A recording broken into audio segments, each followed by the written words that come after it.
Assalamualaikum warahmatullahi wabarakatuh. Selamat pagi, salam sejahtera bagi kita semuanya.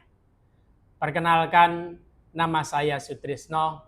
Saya adalah dosen tetap pada STI Wiyata Mandala, Jakarta dengan NIDN nomor 03300666601.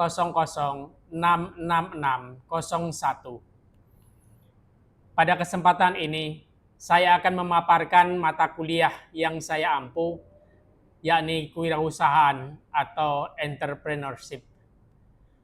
Saya mengajar mata kuliah kewirausahaan pada tahun ajaran 2024-2025 dengan beban studi 3 SKS. Mata kuliah ini merupakan mata kuliah wajib yang diperuntukkan bagi mahasiswa semester 3 dari semua prodi dengan kode mata kuliah RPN 009. Video ini dibuat untuk memenuhi salah satu persyaratan dalam sertifikasi dosen gelombang pertama tahun 2025, yaitu pernyataan diri dosen dalam unjuk kerja Tridharma Perguruan Tinggi atau PDD UKT PT pada bidang pengajaran. Proses pembelajaran pada mata kuliah ini dilakukan melalui tatap muka langsung di dalam ruang kelas, menggunakan strategi pembelajaran konstruktivisme dengan metode pendekatan student centered learning yang mendorong keterlibatan aktif mahasiswa di dalam proses belajar dan eksplorasi, serta project based learning atau belajar berbasis proyek, yakni tentang kewirausahaan. Metode yang diterapkan antara lain adalah diskusi dalam membahas studi kasus, penugasan proyek usaha, dan presentasi, serta umpan balik. Bahasa pengantar di dalam mata kuliah ini adalah bahasa Indonesia. Mata kuliah kewirausahaan ini bertujuan untuk menumbuhkan semangat mahasiswa dalam membangun jiwa kewirausahaan atau menjadi seorang entrepreneur, menggali potensi mahasiswa memiliki pola pikir seorang wirausahawan melalui identifikasi permasalahan yang ada di sekitar mereka untuk diangkat menjadi sebuah peluang bisnis.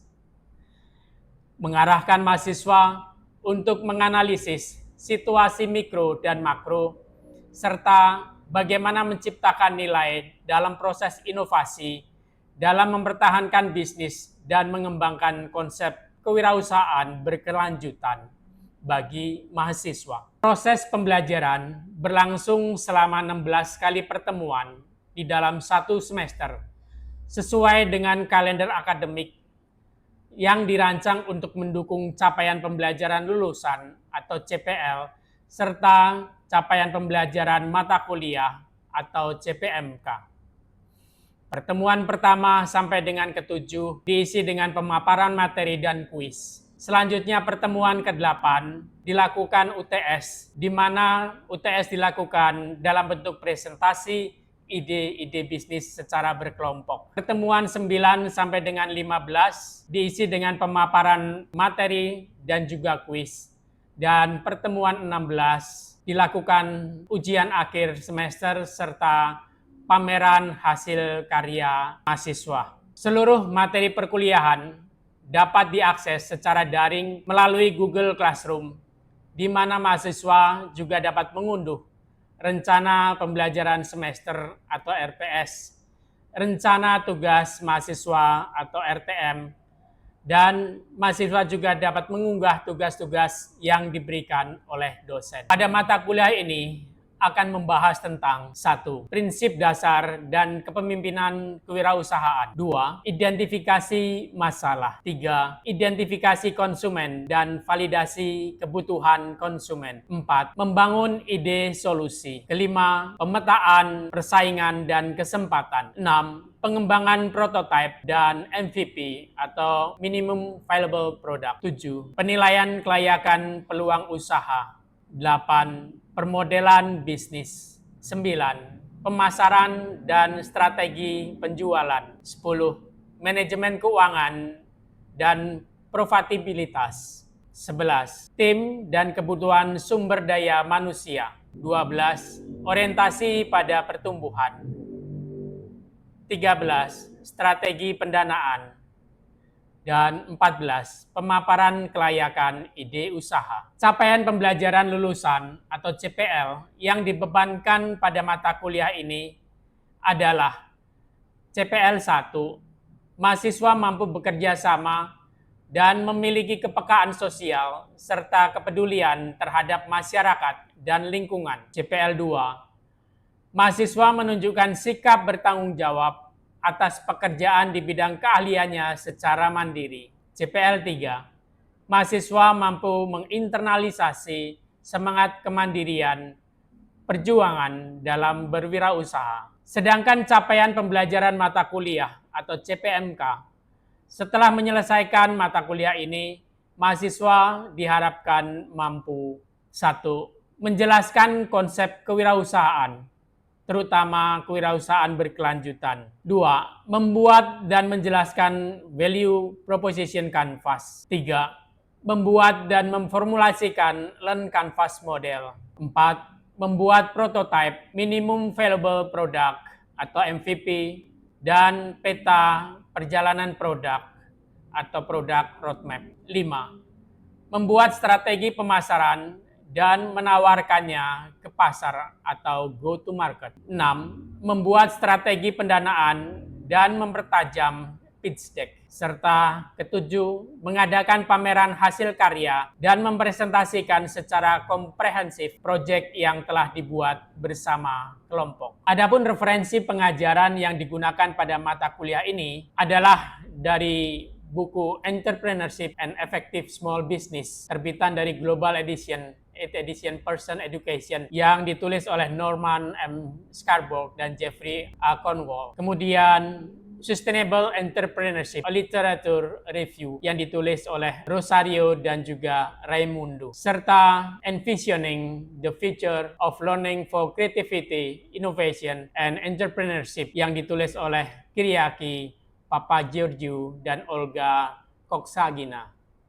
Serta artikel-artikel dan buku penunjang yang lainnya. Adapun penilaian hasil belajar mahasiswa dilakukan secara komprehensif berdasarkan kombinasi berbagai aspek.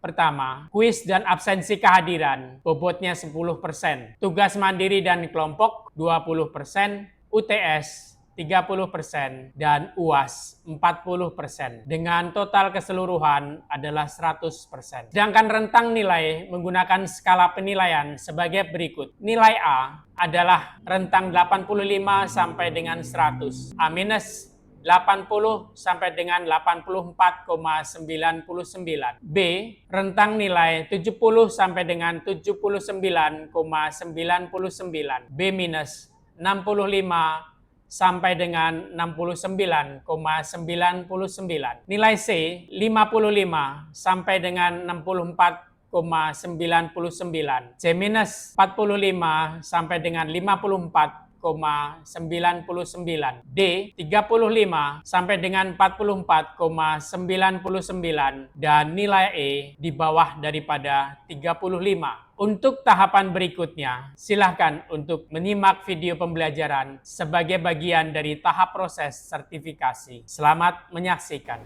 Assalamualaikum warahmatullahi wabarakatuh. Selamat pagi semuanya. Bagaimana kabar kalian? Sehat? Ya. Saya apresiasi buat kalian karena di tengah cuaca yang tidak menentu ya di Jakarta ini, bahkan kemarin hujan 2 hari yang lalu ya, dan sempat banjir di mana-mana, tapi kalian tetap semangat untuk hadir di kelas ini untuk berkuliah. Pagi hari ini kita akan melanjutkan lagi topik yang sesuai dengan apa yang ada di dalam RPS, bagaimana kita menginjak kepada strategi pendanaan atau funding strategi. Akan tetapi kalau saya boleh tahu terkait dengan apa yang menjadi pembahasan kita tentang minggu yang lalu, apakah masih ada yang ingat tentang apa? Ya, Fikri. Pertemuan minggu lalu itu tentang mengelola pertumbuhan bisnis. Ya, betul. mengelola dan memelihara pertumbuhan bisnis. Ya, ada 8 langkah untuk mengelola pertumbuhan dan peningkatan bisnis. Minggu yang lalu kita membahas tentang mengelola pertumbuhan dan peningkatan bisnis. Pertumbuhan dan peningkatan bisnis itu diperlukan dalam usaha manapun, khususnya untuk bila mana usaha itu mau bertahan bahkan kemudian menonjol. Maksud saya berkelanjutan. Diperlukan langkah-langkah untuk tetap bertumbuh dan meningkat. Jadi ada 8 langkah untuk usaha kita itu bertumbuh dan meningkat. Kira-kira kalian masih ingat apa 8 langkah yang minggu yang lalu kita sudah pernah bahas? Ya, Fikri. Untuk 8 langkah itu yang pertama ada tinjau kembali rencana penjualan Anda. Dan yang langkah kedua, formalisasikan strategi akuisisi pelanggan Anda. Dan langkah ketiga, mengurangi churn. Churn itu ada pelanggan yang nggak balik. Terus langkah keempat, terapkan strategi pemasaran murah. Langkah kelima, sejajarkan dengan teknologi terbaru. Dan langkah keenam, berinvestasi dalam sumber daya manusia. Langkah ketujuh, ketahui kapan harus pivot. Dan terakhir, langkah ke-8, upayakan keunggulan operasional. Oke, tepat sekali. Kita beri aplaus buat Fikri. Usaha yang kalian sudah buat untuk tetap bertumbuh dan bahkan meningkat, tetap kalian harus maintain. Nah, karena itu, bagaimana agar usaha kita itu bisa berkelanjutan? Ada salah satu strategi yang bisa kalian lakukan bila mana kalian nanti menjadi seorang entrepreneur atau pengusaha, ya, yaitu strategi pendanaan atau sering disebut dengan funding strategi. Ya, materi ini sudah saya berikan kepada kalian melalui Google Classroom. Ya, kalian pastinya sudah bisa melihat ya, karena minggu yang lalu saya sudah kirimkan ke kalian. Mungkin untuk menyamakan persepsi, apa yang kalian pahami tentang strategi pendanaan? Ada yang tahu? Oh, Audi. Strategi pendanaan adalah sebuah rencana tertulis yang disepakati bersama yang menguraikan bagaimana suatu bisnis akan mengumpulkan uang. Tepat sekali. Kita beri aplaus ya buat Audi. Nah, jadi sebenarnya apa sih strategi pendanaan itu? Strategi pendanaan itu adalah rencana tertulis ya, yang disepakati bersama oleh manajemen pastinya ya, yang menguraikan bagaimana bisnis itu akan menghasilkan uang atau mengumpulkan uang dan sumber daya untuk melaksanakan tujuan itu. Dan ini penting ya, menjadi sebuah persyaratan yang mutlak kalau usaha itu atau usaha kalian, misalnya kalian nanti menjadi seorang usahawan, untuk mau bertumbuh. Tidak hanya bertahan, tapi bertumbuh. Perusahaan-perusahaan atau startup-startup yang ada ini, mereka bisa bertumbuh karena mereka punya strategi pendanaan. Biasanya memang ada jangka waktu tertentu ya, antara 3 sampai 5 tahun ya, perusahaan yang membutuhkan strategi ini. Ada beberapa sumber pendanaan ya, ada 6 macam. Yang pertama adalah bootstrapping ya, semuanya dari modal kalian sendiri. Yang kemudian triple F, family, friend, and fools. Yang ketiga adalah grant atau hibah. Yang keempat adalah debt financing, pembiayaan hutang. Yang kelima adalah equity financing with venture capital. Dan yang keenam adalah angel investor. Apa yang kemudian menjadi pemahaman dari masing-masing pendanaan ini? Yang pertama, bootstrapping. Bootstrapping itu segala sesuatunya masih di cover dengan modal kalian sendiri. Nah, pertanyaannya, seberapa kuat kalian mengcover usaha kalian sendiri? Biasanya untuk startup yang masih dalam step prabenih ya, itu masih harus mengeluarkan bootstrapping sendiri secara permodalannya. Karena apa? Karena belum ada traction ya, pelanggan. Karena itu biasanya investor akan melirik atau memberikan pendanaan kalau kemudian startup itu atau usaha itu sudah punya traksi. Kalau segala sesuatunya di cover oleh biaya sendiri atau modal sendiri, seberapa kuat kalian bertahan? Karena itu kalian harus pinter-pinter untuk mengelolanya. Pertama adalah, jadi dalam hal ini kalian harus pinter-pinter ya, bagaimana mencari pendanaan itu melalui pihak yang lain. Misal nih, kalian awalnya mengambil untuk membeli bahan mentahnya kepada supplier. Mungkin kalian awalnya bayar sendiri kan, begitu beli putus kalian bayar. Akan tetapi lama-lama kan sudah kenal. Pada waktu kalian belanja lagi, kalian bisa minta tenggat waktu. Pak, bisa nggak saya diberikan tenggat waktu untuk pengambilan bahan mentah ini? Kan Bapak udah tahu saya lancar dalam membayar. Misalnya, mungkin saya akan terima kasih kalau Bapak memberikan waktu saya 2 minggu untuk membayar kepada maksudnya supplier ya. Akan tetapi kita bisa mendapatkan tempo zaman dari supplier. Yang kedua, melalui pelanggan. Pada waktu ada pelanggan yang order kepada kalian, bisa nggak kalian minta DP dulu sama pelanggannya ya, misalnya berapa? 50%. Nah, dengan kalian mendapatkan DP itu ya, pelanggan kalian DP dulu nih 50%, kalian kan bisa pakai dananya untuk apa? Membeli bahan mentahnya kan, seperti itu. Sehingga apa? Kalian lebih ringan, tinggal beli separuhnya dulu ya, kalian dapat lagi itu pemasukan. Kalau kemudian ada aset, misalnya bisnis kalian berkembang, terus kalian memerlukan aset, memerlukan tempat misalnya, membuka booth kalian. Nah, pertanyaannya dengan kondisi yang sekarang, apakah perlu untuk membeli? Ataukah kita bisa gunakan strategi yang lain untuk tunda dulu nih, sampai kemudian bisnis kalian settle, kan gitu ya. Nah, berikutnya adalah bagaimana kalian yang dalam hal ini sedang mencoba untuk membangun sebuah prototipe bisnis, prototipe produk. Bagaimana agar prototipe itu bisa langsung atau cepat dipasarkan ke market. Sehingga apa? Prototipe itu bisa menjadi minimum viable product ya. Produk yang punya nilai tapi memang belum diproduksi secara banyak ya. Nah, tapi paling tidak kalian sudah bisa mengenalkan itu kepada calon-calon pelanggan kalian. Dengan begitu, dengan kalian kemudian cepat menjual produk kalian ke pasar, kan kalian akan mendapatkan pemasukan ya, atau uang ya.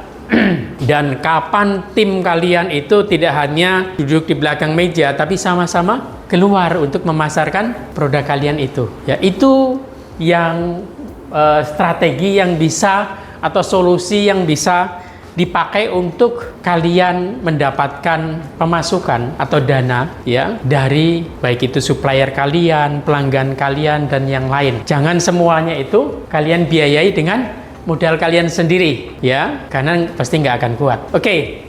Sumber dana yang kedua adalah triple F, family, friends, and full. Nah, jika kalian percaya terhadap bisnis kalian, maka kalau kalian kurang modal kan kalian bisa pinjam kepada siapa? Pertama kali pasti kepada orang tua atau keluarga kan, atau saudara. Yang kedua mungkin teman ya, yang mau dipinjemin kan gitu.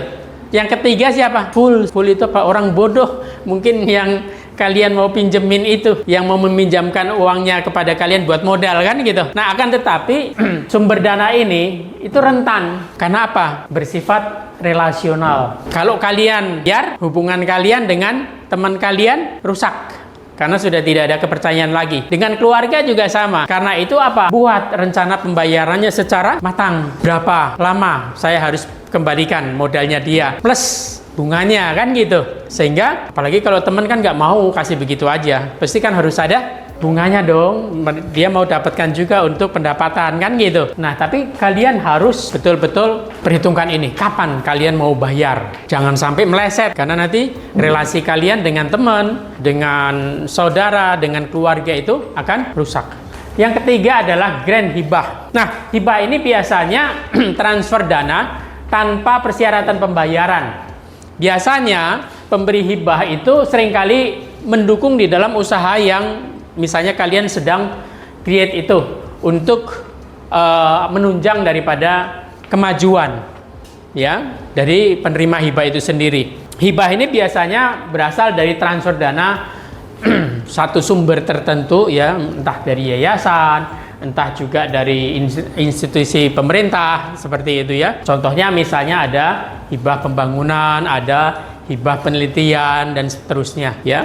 Yang ketiga adalah angel ya, angel investor. Siapa angel investor? Angel investor itu adalah investor swasta yang mungkin punya duit lah ya, seperti itu, yang pada akhirnya dia mau membiayai atau berinvestasi pada usaha yang kalian sedang bangun. Akan tetapi Biasanya angel investor ini tidak serta-merta mau mendanai begitu aja. Biasanya dia akan melihat dulu, dia akan memvaluasi dulu, menilai kalian punya usaha ini berapa sih kalau divaluasi, dan biasanya dia akan melihat traksinya, jumlah pelanggan yang sudah membeli produk dari usaha kalian. Biasanya angel investor ini berupa pribadi dan dia biasanya melihat potensi-potensi yang ada. Mereka juga punya jaringan network, mereka juga punya klub seperti itu. Pembiayaan hutang atau debt financing, startup atau usaha yang kalian create ini sebenarnya juga akan, ya pastinya di awal-awal meningkatkan hutang. Tapi bukan berarti bahwa kalian khawatir. Kalau memang kalian yakin usaha kalian bakalan bertumbuh dan punya potensi itu, kalian bisa melakukan permohonan kepada bank ataupun perusahaan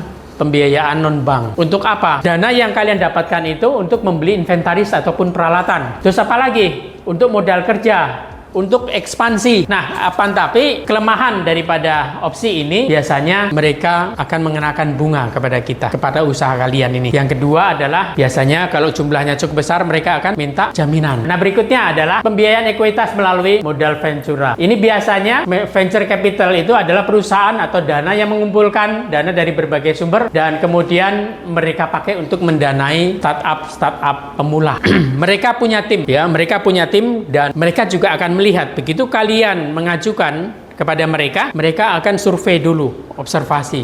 Mereka akan memvaluasi kalian punya nilai berapa, terus juga biasanya mereka akan masuk timnya kepada kalian, dan kalau mereka menyetujui proposal kalian, biasanya mereka akan taruh orang di situ untuk membantu memberikan advisor atau semacam advisor kepada manajemen perbaikannya seperti itu.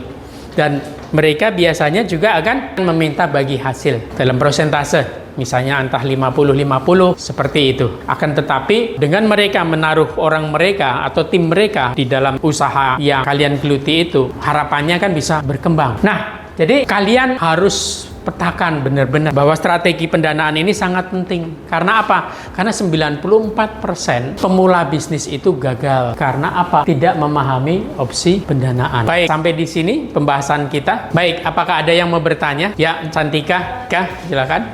Kenapa sih Pak banyak pembisnis muda itu yang pemula itu banyak yang gagal? Apakah salah satunya karena pendanaan atau gimana Pak?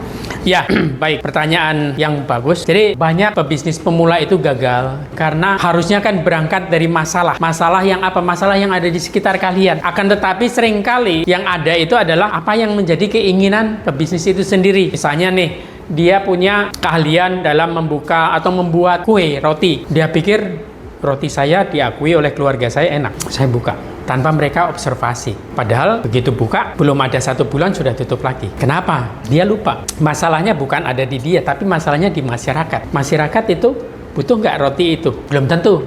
Karena kan roti itu bukan kebutuhan primer, kebutuhan sekunder atau tersier. Jadi perlu apa? Perlu tahu dulu apa yang menjadi kebutuhan calon-calon pelanggan kalian. Kalian lakukan observasi. Setelah kemudian kalian mendapatkan peluang nih, ya, atau masalah yang ada di sekitar kalian, kalian observasi, dalami, cari ide solusinya bagaimana, baru kalian kembangkan ide itu menjadi sebuah peluang usaha. Contoh misalnya, kalian tahu ojek online. Pada waktu Gojek masuk pertama kali ke Indonesia, tidak serta-merta mereka tiba-tiba membuka. Mereka lakukan itu observasi dulu, ya, bahwa demografi Indonesia besar, kemudian juga kemacetan di mana-mana, ya. Mereka butuh solusi itu, sehingga setelah mereka observasi kebutuhannya, dan mereka pasti juga akan memetakan hambatan-hambatannya, ya kan? Nah, baru setelah kemudian mereka menyusun sebuah rencana besar yang strategis, baru mereka melakukan launching, kan seperti itu, perekrutan, atau sebenarnya sebelumnya sosialisasi, terus kemudian perekrutan, dan seterusnya dan seterusnya. Yang kedua, biasanya pebisnis pemula itu tidak memahami tentang strategi pendanaan ini, sehingga segala sesuatunya mereka lakukan dengan pendanaan sendiri atau bootstrapping. Mau berapa lama mereka bisa bertahan? Nah, itu yang menjadi penyebab kenapa pebisnis mula itu banyak yang gagal, ya. Oke. Yuk, makasih. Baik, ada lagi yang mau bertanya? Kalau tidak ada, mungkin saya butuh 1 volunteer dari kalian untuk memberikan summary, ya, terhadap penjelasan yang saya berikan kepada kalian. Silahkan, siapa? Oh, Nando. Ya, silahkan Nando. Mungkin kesimpulan dari materi hari ini adalah bahwa strategi pendanaan itu sangat diperlukan untuk tumbuh dan berkembangnya sebuah usaha. Karena itu sangat dibutuhkan bagi startup dan usaha awal untuk bertahan dan berkembang ke depannya, Pak. Dan tadi saya juga dapat poin ada 5 sumber dana yang bisa diperoleh oleh perusahaan startup. Yang pertama itu ada Start, kedua ada Triple F atau Family Friend and Full, hibah, ada pembiayaan utang juga, angel investor, dan pembiayaan ekuitas dengan modal venture, Pak. Terima kasih. Tepat sekali. Kita beri aplaus ya buat Nando. Apa yang menjadi summary ya yang sudah tadi Nando berikan ya, harapannya memang setelah pengajaran ini kalian bisa memahami pentingnya strategi pendanaan bagi kalian khususnya yang nantinya akan berwirausaha ya. Nah, ada tugas yang nantinya saya akan berikan, yaitu tugasnya adalah membuat milestone 3 ya. Nah, tugas itu nanti saya akan share di Google Classroom dan kalian nanti bisa membukanya. Kalian boleh mengerjakannya secara berkelompok ya, sesuai dengan kelompok yang kalian sudah buat, dan minggu depan kalian akan presentasikan ya. Baik, terima kasih untuk pertemuan pada pagi hari ini cukup segini dulu. Semoga apa yang saya berikan boleh memberikan pengetahuan ilmu yang berguna bagi kalian ya. Lebih dan kurangnya, kalau ada kekurangan saya juga memohon maaf. Terima kasih. Selamat pagi. Assalamualaikum warahmatullahi wabarakatuh. Makasih, Pak. Yuk, makasih. Demikian deskripsi singkat serta cuplikan proses pembelajaran mata kuliah kewirausahaan yang saya ampuh. Semoga dapat memberikan gambaran terkait dengan pengajaran yang saya lakukan pada mata kuliah kewirausahaan ini pada program studi S1 STI Wisata Mandala, Jakarta. Akhir kata, saya ucapkan terima kasih kepada seluruh pihak yang terlibat. Kemendikbudristek, Direktorat Jenderal Pendidikan Tinggi, LLDikti 3, Wilayah Jakarta, serta seluruh tim sertifikasi dosen SMART tahun 2025.